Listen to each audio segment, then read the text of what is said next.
Olá, meus queridos amigos, estamos aqui mais uma vez para o nosso programa Veras News, o sexto programa... 3, 2, sexto, 1. né? Sexto. Olá, meus amigos, amigas...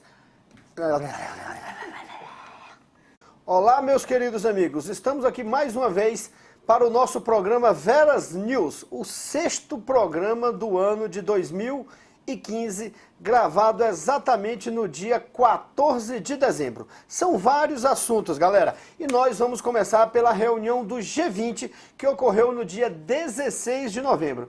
G20, como a gente já falou em outros programas, é o grupo que reúne as potências industriais ou os 20 países mais ricos do mundo. Lembra, ele é formado pelos ricos e emergentes. Quem são os ricos? O G7, os 7 mais desenvolvidos, a União Europeia, que entra como se fosse um só, e os emergentes. E entre os emergentes, que você já sabe que são os pobres mais ricos do planeta, as potências emergentes são quem? Os BRICS. Então, G7, União Europeia e os BRICS, que nós já tratamos em outros programas, forma aí o G20. Gente, em geral, esse grupo se reúne para debater questões econômicas, para estabelecer estratégias para sair de crises financeiras e tudo mais. Mas, como a reunião foi no dia 16/11, lá na Turquia, logo após os atentados da sexta-feira 13 em Paris, você já imagina, né? O assunto que dominou a reunião foi mesmo a questão do terrorismo. Não houve clima para debater questões econômicas. Então, falou-se muito em como criar estratégias para combater o grupo terrorista Estado Islâmico e como acabar com a guerra civil na Síria, que já dura mais de 2 anos e que desestabiliza toda aquela região, inclusive, como você já sabe, contribuindo para que as pessoas fujam e migrem para a Europa. Não é fácil combater o Estado Islâmico, porque ninguém quer mandar homens para a terra, porque homem combatendo em terra morre, então a galera está fazendo só bombardeios. E mais difícil ainda é acabar com a guerra civil na Síria. Lembra que lá na guerra civil da Síria luta o ditador Bashar al-Assad contra os grupos rebeldes. E ainda entra na brincadeira o grupo terrorista Estado Islâmico. Só que o Bashar al-Assad, o ditador sírio, é apoiado pela Rússia e pelo Irã. E os rebeldes que não se entendem lutam entre si. Além de lutar contra o ditador, esses rebeldes são apoiados pelos Estados Unidos e pela União Europeia. Veja então que a situação é altamente complexa e foi o assunto principal lá na reunião do G20. E de conclusão, o que aconteceu? Nada. Pois bem, outro assunto importante pra gente foram as recentes eleições ocorridas na Argentina, galera. Agora mesmo, no mês de dezembro e tudo mais. E quem venceu? Maurício Macri é o novo presidente argentino que venceu as eleições e já tomou posse. Maurício Macri é o ex-prefeito de Buenos Aires, ex-presidente do Boca Juniors, que você sabe é o clube mais popular da Argentina, é um empresário super rico. E a vitória dele representa a derrota do kirchnerismo. Lembra que há 12 anos a Argentina era governada ou pelo Néstor Kirchner ou pela Cristina Kirchner. A presidenta Cristina Kirchner, aquela, gente, que usa botox, que se apertar uma agulha no rosto dela, vai gosma para tudo que é lado, gente. Que adotaram lá uma política populista não muito bem conduzida, ou vamos ser, sem eufemismo, pessimamente conduzida, que acabou colocando a Argentina em uma baita crise, com índices inflacionários ainda que falsificados altos e tudo mais. Então, essa derrota da Cristina Kirchner lá na Argentina, que não conseguiu reeleger o seu sucessor, né, perdendo aí para um candidato de centro-direita, mostra que isso tem uma influência em toda a região da América Latina e talvez da América do Sul. Mostra uma tendência de enfraquecimento dos governos de centro-esquerda e pode representar a volta dos governos de centro-direita. Lembramos que lá na década de 90 dominou a América do Sul governos de centro-direita que introduziram políticas neoliberais em quase todos os países. Já nos anos 2000, esses governos de centro-direita foram substituídos por governos de centro-esquerda, a exemplo do presidente Lula, da própria Cristina Kirchner, do Hugo Chávez na Venezuela, do Rafael Correa no Equador. Então parece agora que vai começar uma tendência de retomada da galera mais conservadora, da galera mais de centro-direita. Pois bem, o que esse Maurício Macri falou de importante depois que foi eleito? Primeiro, ele comunicou à presidenta Dilma que iria usar a cláusula de barreira democrática contra a Venezuela. Que porra é essa, galera? Para você fazer parte do Mercosul, é preciso que você seja uma democracia. democracia. Para ser do Mercosul, tem que ser democracia. E muitos dizem que a Venezuela não é uma democracia. Toda aquela estrutura de centralização de poder que se estabeleceu na época do Hugo Chávez deu à Venezuela características ditatoriais e arbitrárias. Então ele, Maurício Macri, por considerar que a Venezuela não era uma democracia, diz que pedia a Dilma para expulsar a Venezuela do Mercosul. Isso não se concretizou, daqui a pouco eu digo por quê. E ele recentemente, agora já na semana passada, anunciou o fim das barreiras tributárias na Argentina. A Argentina vinha adotando uma política protecionista típica de país que não soube conduzir bem a economia para impedir a concorrência com a fracassada indústria local argentina. Isso trouxe prejuízos enormes para o Brasil. Primeiro que a gente é um grande exportador para a Argentina e não estava conseguindo exportar. E o objetivo da Cristina Kirchner na época é, quando eu importo, galera, quando eu importo, os dólares saem. A própria Argentina já anda sem dólar. Então essa política protecionista, além de querer preservar a indústria local, que não estava preparada para a concorrência, ainda tinha como objetivo contribuir para que os dólares não saíssem do país. Foi uma política fracassada que afundou ainda mais a Argentina e agora o Maurício Macri anunciou que vai acabar com essa política protecionista. Bom para o Brasil, que vai poder voltar a exportar para os argentinos. Meus queridos, ainda agora que no dia 6 de dezembro ocorreram eleições legislativas lá na Venezuela e a oposição venceu após 16 anos de domínio da galera do Hugo Chávez, né, lá do Partido Socialista. Há 16 anos a oposição não sabia o que era controlar o parlamento daquele país. Isso mostra o quê? Que o chavismo, cujo Nicolás Maduro, o atual presidente, é a continuidade, já está em frangalhos, já deu o que tinha. É mais um governo de esquerda, de centro-esquerda, se esfacelando aqui na América do Sul. Pois bem, eles conseguiram 2/3 quase do parlamento, o que poderá começar a fazer com que eles se oponham profundamente ao Nicolás Maduro e adotem medidas legislativas para retirar o excesso de poder que o presidente tem, esse excesso de poder aprovado no parlamento lá na época em que o Hugo Chávez tinha quase 90% do Congresso do Uruguai. Agora, o mais importante é que o Nicolás Maduro, o chavismo, foi derrotado, mas ele reagiu contrariamente ao que muitos esperavam. O que ele disse aqui? Ó, eu reconheço a nossa derrota com a moral e a ética do chavismo. Ou seja, galera, não houve picuinha, ele não botou lenha, não botou fogueira na lenha, não botou pilha para que os seus adeptos fossem às ruas protestar contra o resultado da eleição. Aceitou a derrota com dignidade, o que foi muito bom, porque se ele tivesse reagido de forma contrária, poderia intensificar os confrontos políticos que já vêm ocorrendo nas ruas da Venezuela, nas principais cidades do país. Agora, meus amores, por que o chavismo parece estar chegando ao fim como elemento de poder? Esse tipo de coisa nunca acaba, mas está chegando o fim desse ciclo de poder na Venezuela. Primeiro, a Venezuela vive de petróleo, galera.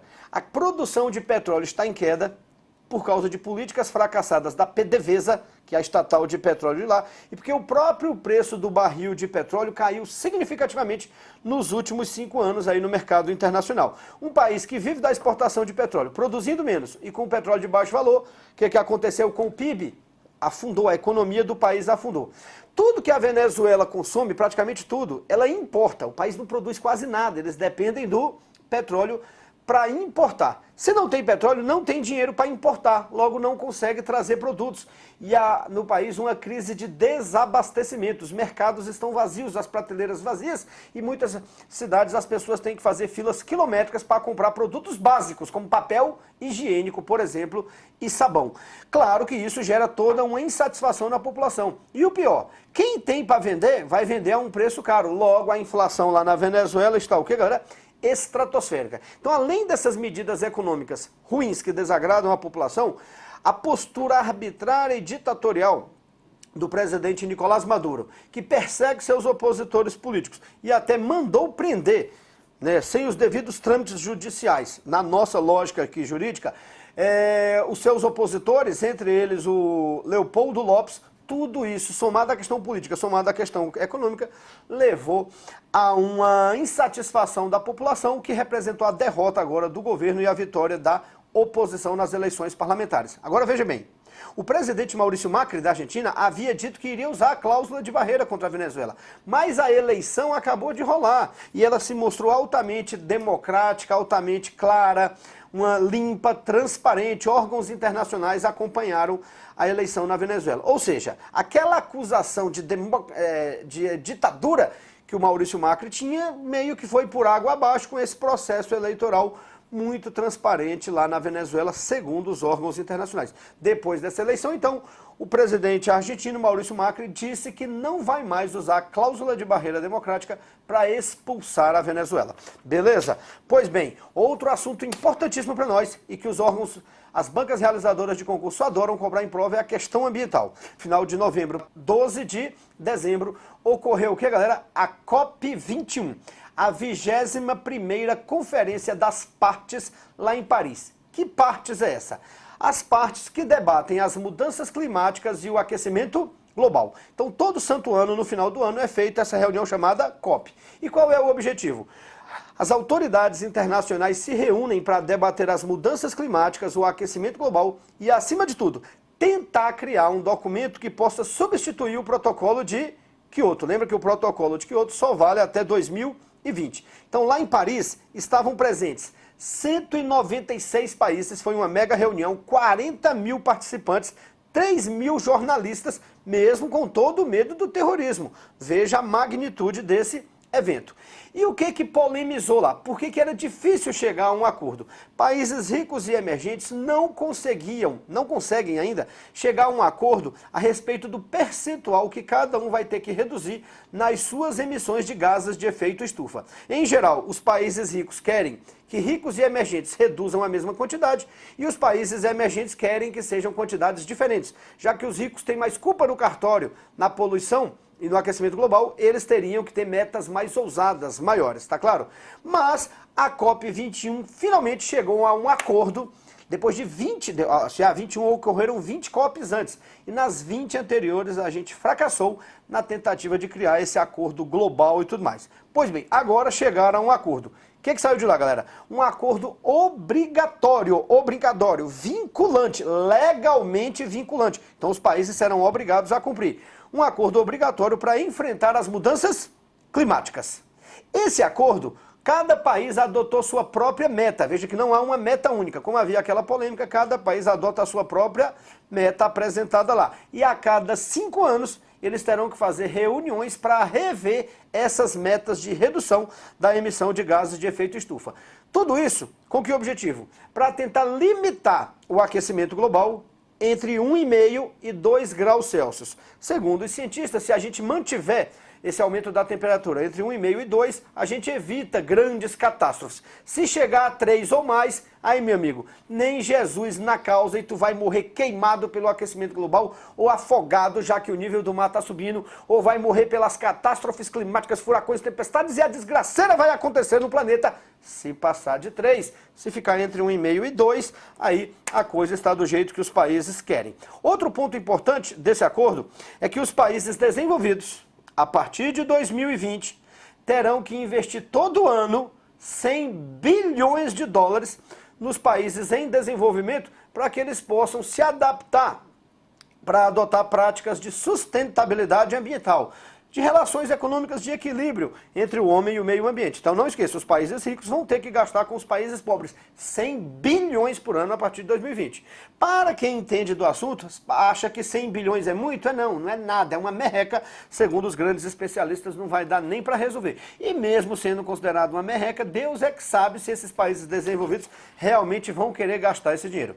Vale lembrar que o Brasil foi um país muito importante na articulação para que esse acordo saísse. A gente tem tradição nessas reuniões ambientais e tem tradição. E aí, qual é o tripé, gente? Como salvar o planeta e impedir que você morra queimado pelo aquecimento global? Primeiro pilar, manter a temperatura o aquecimento abaixo de 2 graus Celsius. Abaixo de 2 graus.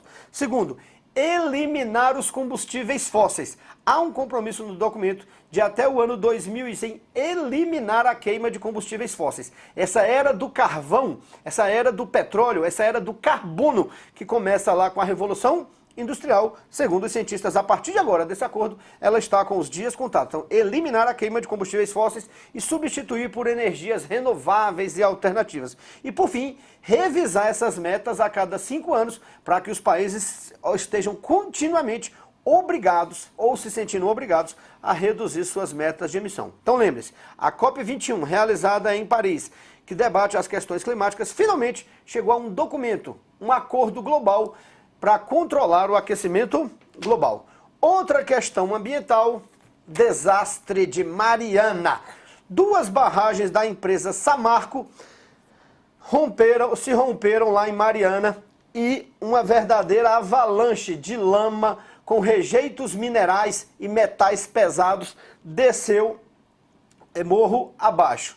E no meio do caminho havia lá um distrito de Mariana que foi absolutamente soterrado pela lama. Dá uma olhada aqui nessas imagens que nós vamos colocar aqui para você do antes e do depois. Olha aí, galera, que coisa terrível essas imagens para você ter a ideia dessa tragédia.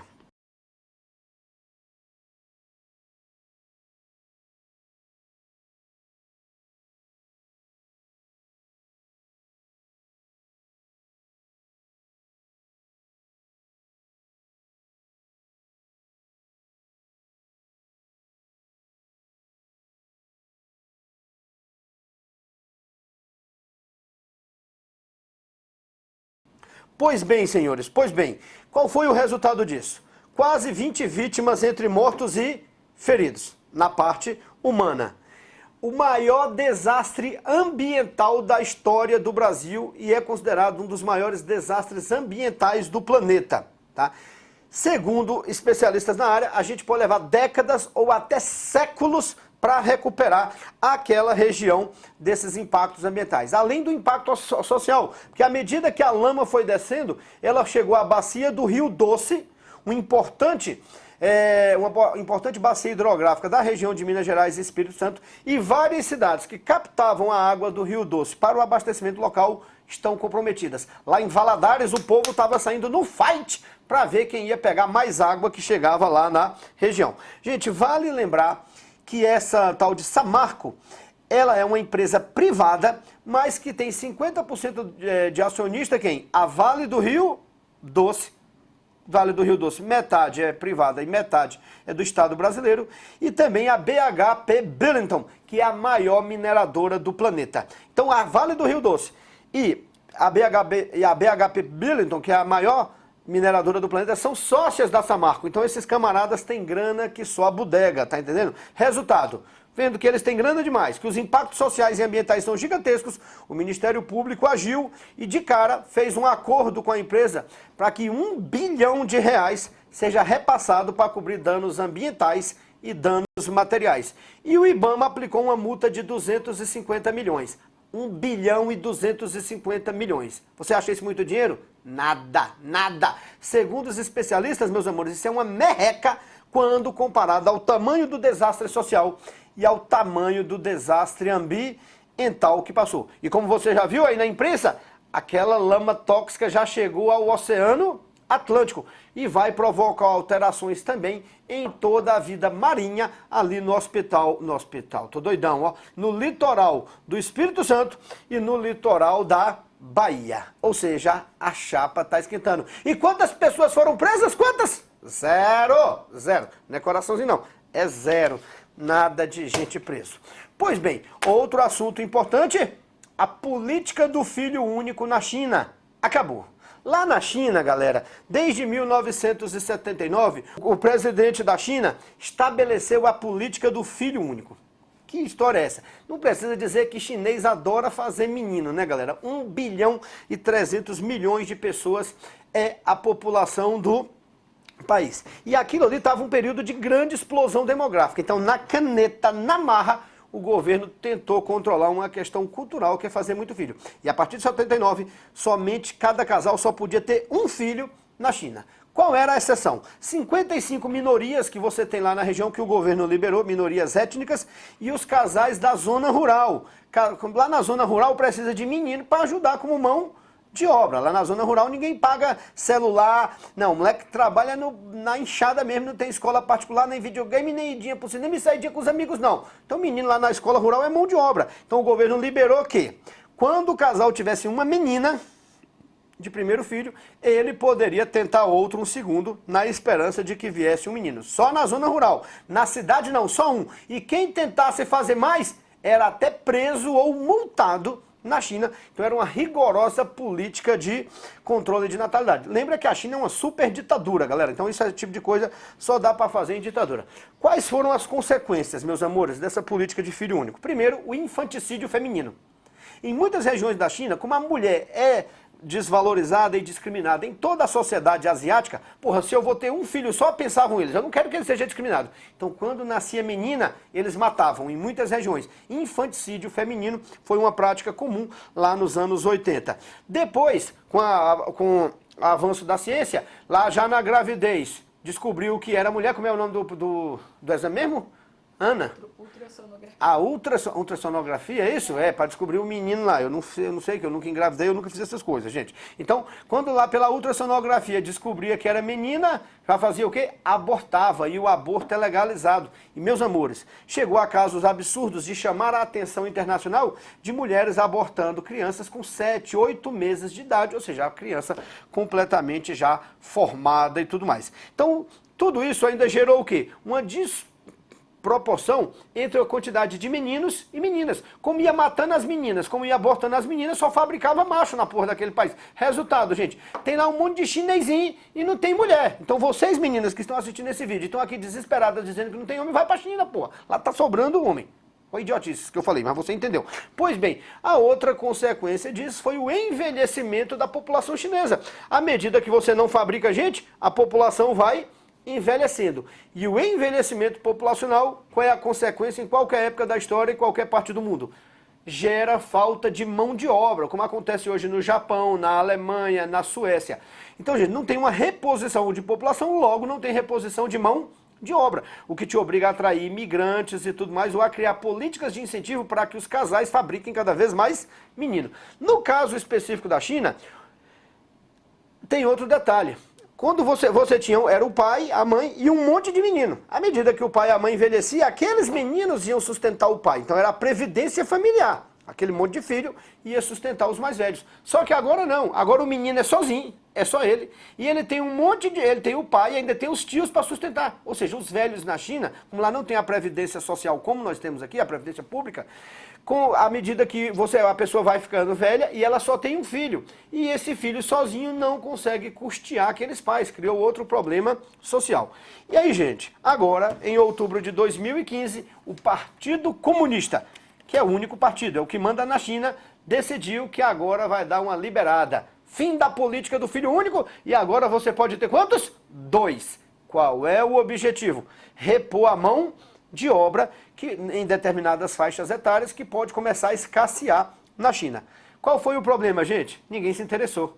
A China, que era um país predominantemente rural, hoje já tem uma população urbana. A maior parte da população chinesa já mora nas cidades. E, meus amores, na cidade o custo de vida é alto.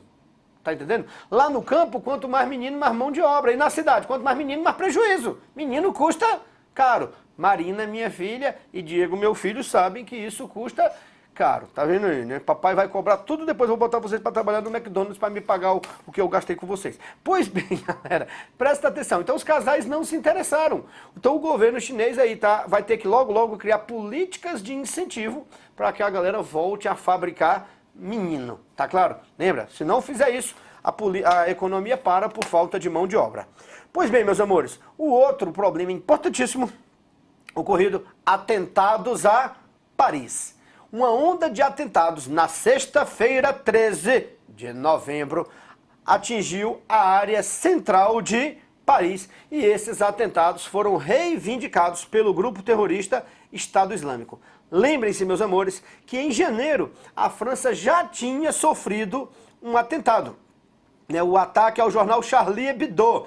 que resultou na morte de 10 cartunistas e 2 policiais, como a gente já relatou no primeiro Veras News lá deste ano.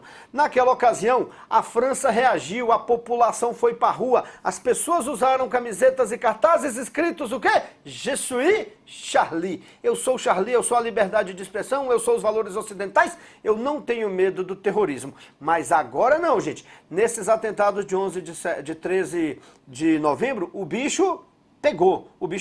E lembra, aqueles de janeiro foram realizados pela rede terrorista Al-Qaeda.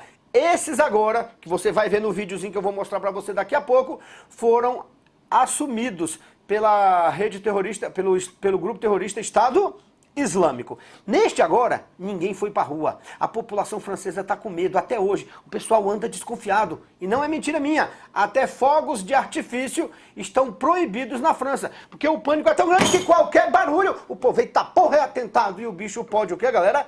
Pegar. Então, vocês lembram que 3 dias depois do atentado, o povo foi lá visitar lá a Praça de la République, né? A Praça da República, para vocês que não sabem de francês cearense, e aí tinha lá uma vela dentro de um copo, o copo aqueceu e fez plec, com um plequezinho o povo já vazou, galera, imagina um bum! Então, o pânico é total, até hoje a cidade não voltou ao normal, a vigilância é total. E aí, gente, entenda, presta atenção aqui, por que a França é considerada hoje o país mais vulnerável ao terrorismo de grupos islâmicos radicais, como a Al-Qaeda, como o Boko Haram, que atua lá na Nigéria, e como o Estado Islâmico? Primeiro fator, lá na França moram mais de 5 milhões de muçulmanos. São cidadãos franceses. A maior parte deles nascido na própria França, filhos de imigrantes. São franceses, muçulmanos. Só que esses jovens são discriminados, são marginalizados, estão jogados nas periferias das cidades francesas, nos bairros marroquinos e argelinos, sem perspectiva. Então esse mesmo jovem que foi excluído, agora ele vê o Estado Islâmico como uma alternativa de emprego, de arma, para que ele possa se vingar desse mundo ocidental que não lhe deu as devidas oportunidades. Então olhe para mim, lê meus lábios. A lógica que explica jovens das periferias francesas a entrarem no Estado Islâmico é a mesma lógica que explica jovens das periferias brasileiras sem perspectivas a entrarem para o mundo do narcotráfico. E eles podem fazer essa correlação na sua prova. Segundo fator, em virtude desse monte de muçulmano que tem na França, lá na região de Paris e região circunvizinha, você tem dezenas de mesquitas. Muitas dessas mesquitas são coordenadas por líderes religiosos radicais, que usam esses espaços para fazer pregações radicais e odiosas contra a própria França e contra o próprio mundo ocidental. Olha que curioso. Eles se utilizam da liberdade que o mundo ocidental oferece, entre elas a liberdade de expressão, para falar mal e pregar contra esse próprio mundo. Isso é muito comum em Paris e lá em Londres. E em geral, segundo os especialistas, são nessas mesquitas, lideradas por clérigos radicais, que a galera se junta para organizar os atentados terroristas, tá claro? Outro fator, a França é sede do jornal Charlie Hebdo. Você vai ver no vídeo que um desses ataques terroristas foi próximo ao jornal Charlie Hebdo. Então, naquela ocasião que o jornal Charlie Hebdo fez cartoons, fez charges ofensivas ao profeta Maomé, a população francesa ficou do lado do jornal. Eles têm o direito de fazer por uma questão de liberdade de expressão. O governo francês ficou do lado dos cartunistas. Ou seja, se vocês franceses apoiam a safadeza desse jornal, disseram os radicais, nós temos que matar vocês também e não só os cartunistas. Quarto fator, a França faz parte da coalizão que, juntamente com os Estados Unidos e outros países, estão bombardeando áreas do Estado Islâmico na Síria.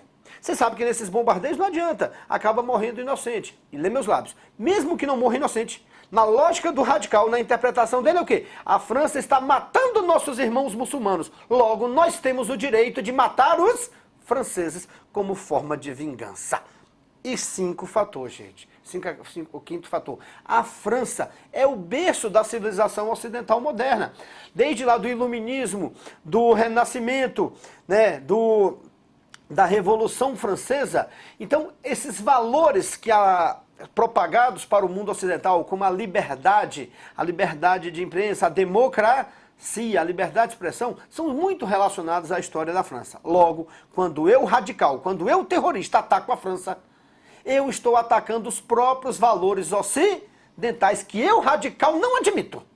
Vai lá falar pro Abu Bagdadi, o líder do Estado Islâmico, questionar a liderança dele. Abu Bagdadi, por que você é o líder? Por que eu não posso ser o líder? Vamos fazer uma votação. Você sabe o que vai acontecer com você, né? Decapitação e divulgação nas redes sociais. Então, gente, esses fatores explicam essa onda de terrorismo na França. E pelo que tudo indica, a França será alvo de novos atentados terroristas e é praticamente impossível. Lembra que eu disse para você no Veras News passado? A galera está migrando da França, 1.200 jovens, e segundo o governo francês, 1.200 jovens franceses já saíram da França e foram treinar para ser terroristas lá no Oriente Médio, principalmente na região da Síria. E eles são cidadãos franceses, eles irão voltar. E é impossível o serviço de inteligência fiscalizar todos eles. Pois bem, agora olha esse vídeo aqui, galera, que vai explicar para você de forma panorâmica como como foi a sequência de atentados terroristas. Presta atenção. Play. A França foi alvo, nesta sexta-feira, de uma série de atentados terroristas que mataram mais de 120 pessoas em Paris. Este já é considerado o pior ataque ao país na história recente. Houve registros de explosões e de tiroteios. O grupo radical Estado Islâmico reivindicou a autoria dos atentados. O primeiro ataque ocorreu nas imediações do Stade de France, por volta das 9h20 da noite no horário de Paris, durante o amistoso entre França e Alemanha. Em um intervalo de cerca de meia hora, ocorreram 3 explosões do lado de fora do estádio, que fica na cidade de Saint-Denis, vizinha da capital francesa. Autoridades locais confirmaram pelo menos 4 mortos, incluindo 3 terroristas que detonaram cintos com explosivos. Mais de 50 pessoas ficaram feridas. O presidente francês, François Hollande, que estava no Stade de France para assistir ao jogo, foi retirado do local por segurança e levado à sede do Ministério do Interior. Após o final do jogo, parte do público correu em pânico para o gramado. 5 minutos depois de ter sido registrada a primeira explosão perto do Stade de France, ocorreu um novo ataque. Foi na área externa do restaurante Le Petit Cambodge e do bar Le Carillon. Eles ficam na esquina das ruas Bichat e Alibert, no 10º distrito de Paris.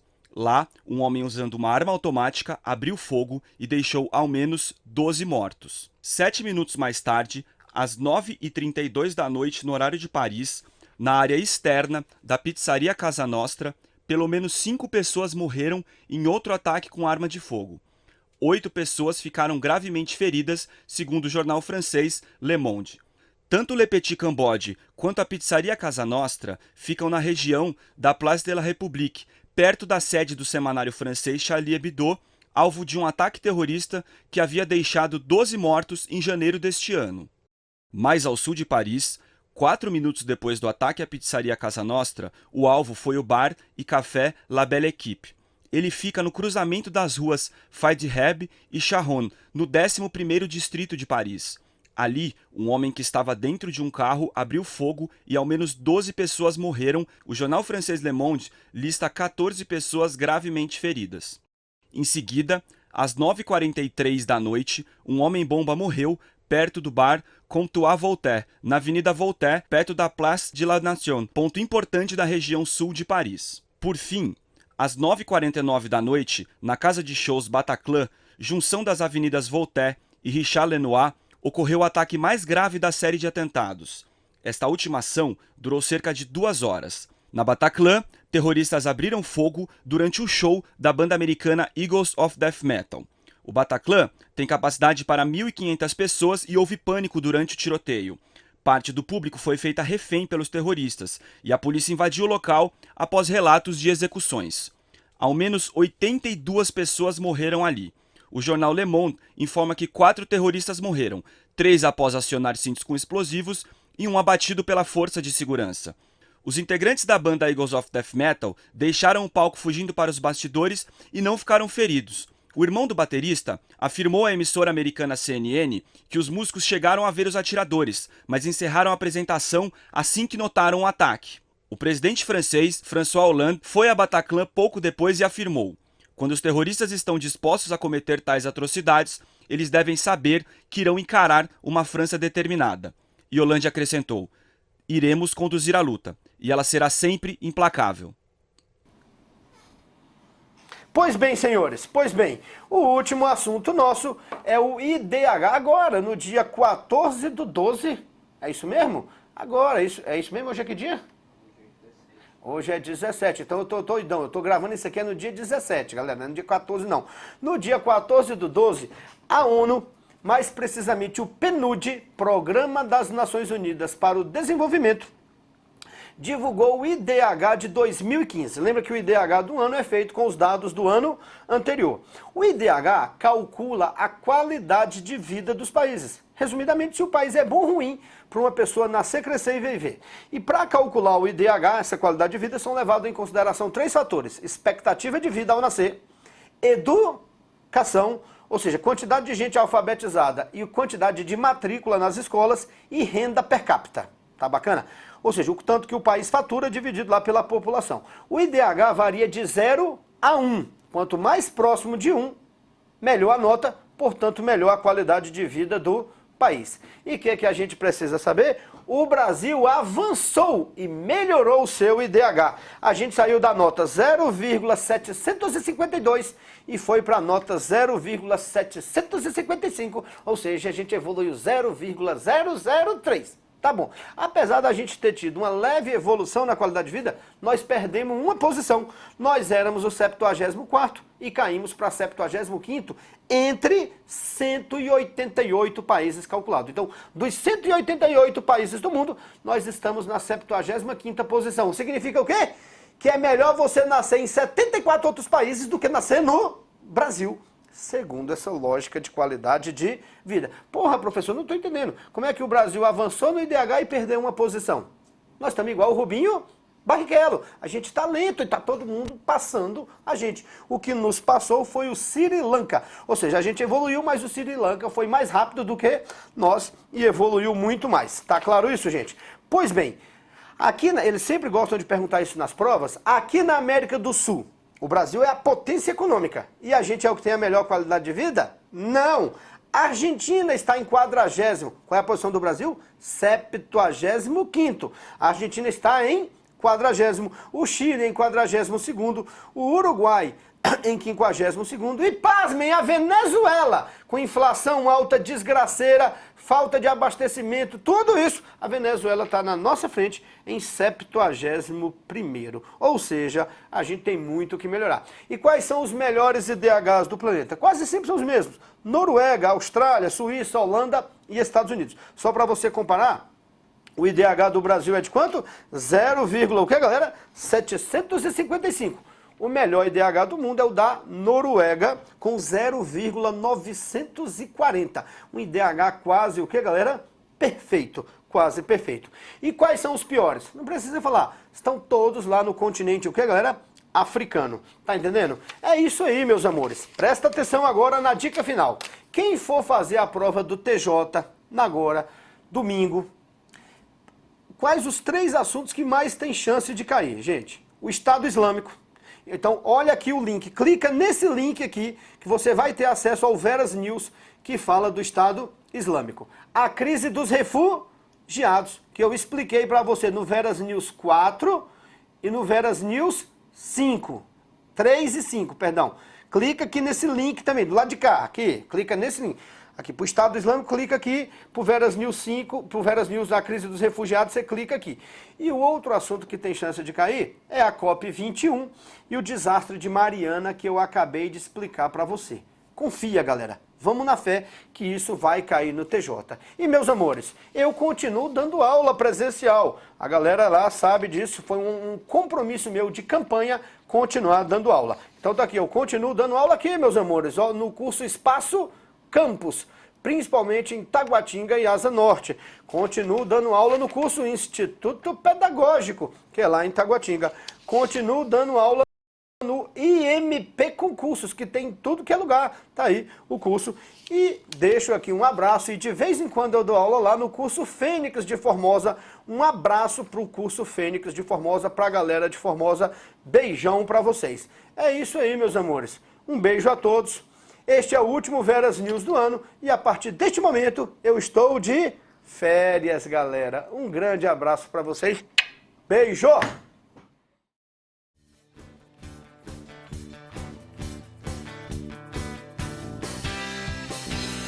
Gente, é um grupo de países ricos e pobres. O chefinho. Lá na Argentina, a presidenta Cristina Kirchner, aquela, gente, que usa botox, que se apertar uma agulha no rosto dela, vai gosma pra tudo que é lado, gente. Quero ser feliz.